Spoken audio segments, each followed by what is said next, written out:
السلام علیکم اسٹوڈینٹس، آج سے ہم جماعت دہم کی نئی درسی کتاب میں دی گئی غزل نمبر 4 کی تشریح شروع کریں گے، اور آج کی کلاس کے لیے ہم اس کا شعر نمبر 1 لیں گے تشریح کے لیے۔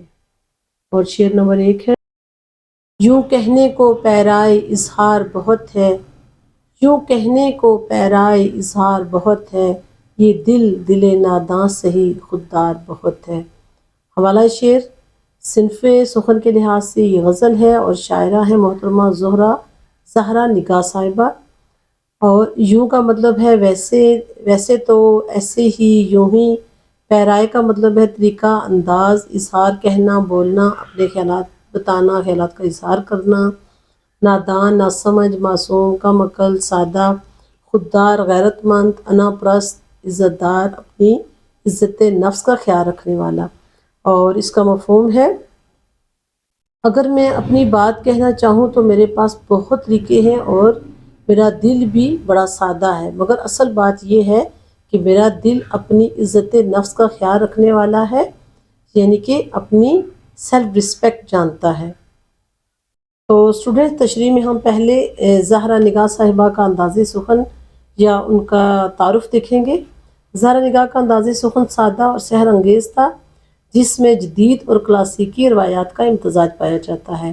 ان کی شاعری میں عورتوں کے جذبات، احساسات، مسائل اور بے بسی بھی ملتی ہے۔ اس کے علاوہ وہ سماجی عدم مساوات کی آگاہی بھی ان کی شاعری میں بڑی نمایاں ملتی ہے۔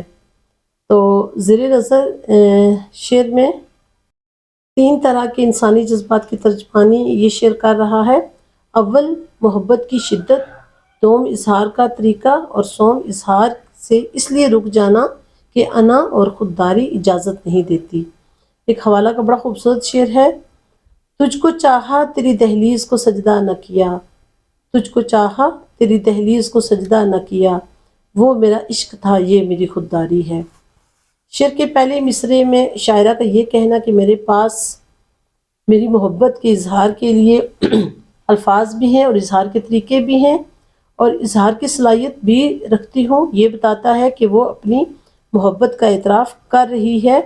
اور دوسرے مصرعے میں اپنے دل کی حالت بتانا کہ ایک تو میرا دل نادان ہے اور ساتھ یہ کہ خوددار بھی ہے، اس میں خالصتاً ایک مشرقی عورت کا انداز سے محبت جھلکتا ہے، کیونکہ ایک مشرقی اور باحیا عورت اس کو خودداری اور غیرت اظہار محبت کی اجازت نہیں دیتی۔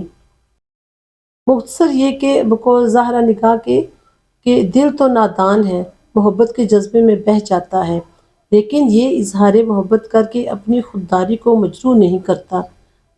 اور اس شعر میں محبت میں گرفتار دل اور خودداری کے درمیان کشمکش ہمیں ملتی ہے۔ بہت بہت شکریہ۔